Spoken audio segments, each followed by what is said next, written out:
గారు ఈ రకమైనటువంటి హత్యా ప్రయత్నాలకు కూడా స్కెచ్లు వేస్తారన్న విషయం ఇయాలనే అర్థమైతా ఉంది.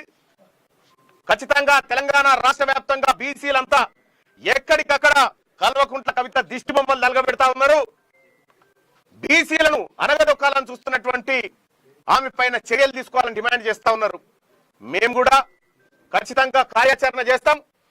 ఈ దాడులతోటో ఈ బెదిరింపులతోనో ఈ హత్యాయత్నాలతోటో బీసీ ఉద్యమం ఆగిపోతుందని మీరు భ్రమపడితే నేను చెప్తా ఉన్నా, మీరు రాసి పెట్టుకోరి, రాబోయే 3 సంవత్సరాల్లో మిమ్మల్ని రాజకీయంగా పాతాళానికి తొక్కే బాధ్యత మాది.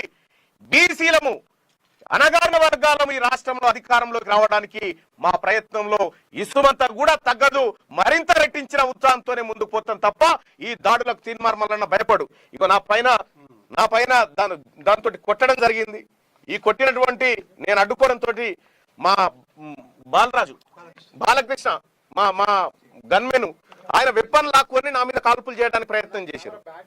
ఈ రకంగా ఒక ఎమ్మెల్సీని నేను నా పైన హత్యాయత్నం చేసేటువంటి ప్రక్రియ కల్వకుంట్ల కవిత గారు ఆయన కుటుంబం ఆమె కుటుంబం అంతా ఈ కార్యక్రమానికి తెగబడిందంటే ఇక మీరా మేమా బీసీలమా తేల్చుకుంటాం.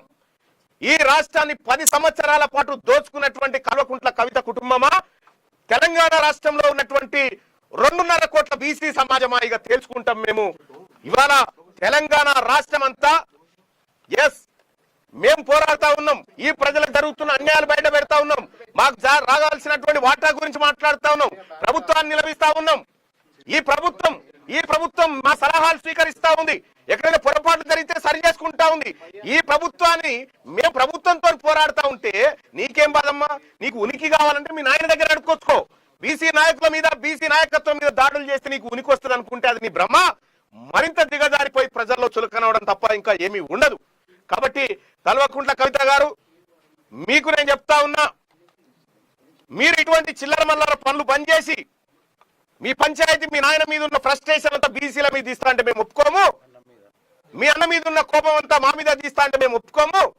ఖచ్చితంగా దీన్ని ఎదుర్కొంటాం. రాజకీయంగా ప్రజాక్షేత్రంలో ఏం జరిగిందో ఈ రక్త మరకలతోటే రేపు ప్రజల దగ్గరికి పోబోతా ఉన్నాం. చూస్తాం ఏం జరుగుతుందో. ఖచ్చితంగా మేము నమ్ముతా ఉన్నాం. ఫిర్యాదు చేయడం జరిగింది, పోలీసులకు ఫిర్యాదు చేయడం జరిగింది, సంబంధిత ఆధారాలను కూడా ఇవ్వడం జరిగింది. సో పోలీసులు తగిన చర్యలు తీసుకుంటారని అనుకుంటున్నాం. ఖచ్చితంగా కల్వకుంట్ల కవిత గారి ఎమ్మెల్సీ ఈ రకమైనటువంటి దాడులకు ప్రేరేపించి హత్యాయత్నాలు సాటి ఎమ్మెల్సీ పైన హత్యాయత్నం చేసి ప్రయత్నించినటువంటి కల్వకుంట్ల కవిత గారి ఎమ్మెల్సీ సభ్యత్వాన్ని రద్దు చేయాలని చెప్పి నేను కోరుతా ఉన్నా. ఇగో ఇదే మొగని కొట్టి మొగసాలకు ఎక్కింది అంటారు చూడు, అట్లుంది కథ. మా మీద దాడి చేసి మా ఆఫీసులో రక్తపు టేర్లు భావించి తీర్మార్మలన తాకిన దెబ్బలు ఎవరు కల్వకుంట్ల కవిత గారిక? మేము మా ఆఫీసులో ఉంటే ఇక్కడికి కిరాయి గుండాలను పంపి హత్యాయత్నానికి ప్రయత్నించిన కల్వకుంట్ల కవిత మీద చర్యలు తీసుకోవాలి. ప్రజాక్షేత్రంలోకి వస్తే మా బీసీ ఆడబిడ్డలు నిన్ను తరిమి కొట్టుడు గ్యారంటీ అని చెప్పి తెలియజేస్తా ఉన్నాం.